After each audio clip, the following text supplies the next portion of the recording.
Just standing here surrounded by strawberries, it smells incredible. The flavour and sweetness is lovely. I'm Emily and I'm a chef tutor here at the Waitrose & Partners Cookery School. Today I'm going to be showing you how to make this brilliant vanilla baked cheesecake, but we're really going to be showcasing these lovely British strawberries. They're just coming into season, really sweet and juicy. They pair fantastically with this tangy cheesecake. We've got some really lovely oat biscuits, and we've got some flaked roasted almonds as well. We're going to be bashing these together to make our base. In my little pan over here, first off, I've got some butter. We need to melt this. That's going to help to bind the base before we bake it in the oven. Just get yourself a sandwich bag. Just pop these biscuits in and in with our almonds as well. For the full recipe, click on the link in the description. Then all you need is a rolling pin, and we're just going to give this a good old bash until it's sort of like a breadcrumb texture. So I'm just going to pop these in my bowl, and then we can mix them together with our melted butter. Pour it straight into the base mixture, and then we'll just give it a good old mix around.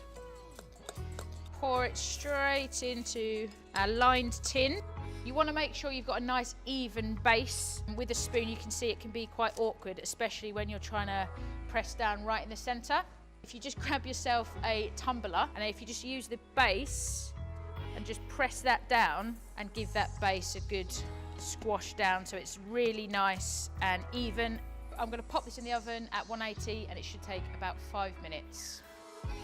So my base has had its 5 minutes, so it's just going to sit there and cool while we crack on with the filling. In my stand mixer, I've got my soft cheese, and to that we're going to go in with our sugar, and we've got our flour. You don't have to have flour in your recipe, you could use corn flour instead. Next up, we're going to go in with our vanilla bean paste, about a teaspoon.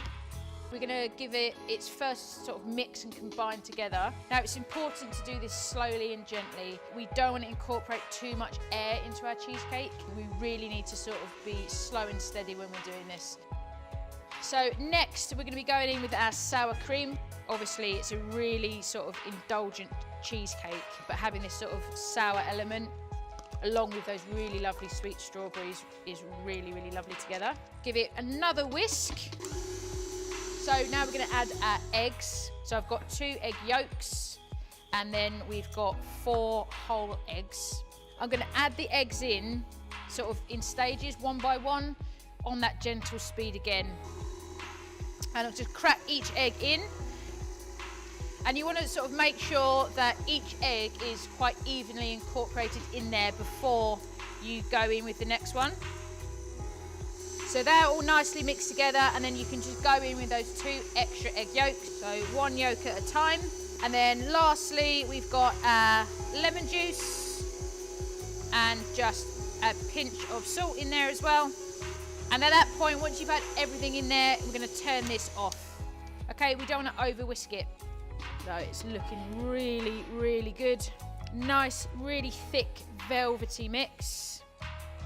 And then just going to gently pour in all the mix. Flatten it out a touch. So the oven, we've turned it down to 140. So I've just got a roasting tray in the very bottom of the oven, about 3/4 full of water. And then the cheesecake we can just pop on the shelf just above. The cheesecake has baked for 1 hour and 20 minutes. At that point, give it a check, and you want to make sure it's got a nice wobble in the center so it's not completely solid.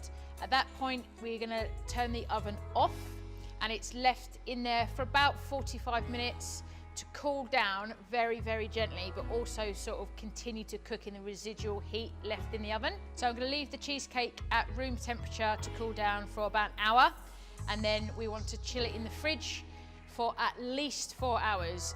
So while that's happening, we can get our strawberry compote on the go. So I've already got most of my strawberries in my pan just here. I've got a few more. So all I'm going to do is just halve them straight in there, and then we've got our sugar just for an extra sort of boost of sweetness. Our water as well. We want to cook these down to they soften slightly and we have a syrup forming, but we don't want them to completely sort of lose their shape and form and be mushy. And then just leave them to simmer for a few minutes. You can use any other fruit, you could use any other berries. Blueberries would work really well. Any sort of summer berries like that would be absolutely delicious. My strawberries, as you can see, have softened really nicely.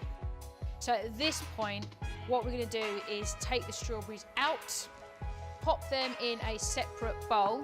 Now these need to cool completely before we can top our cheesecake with them.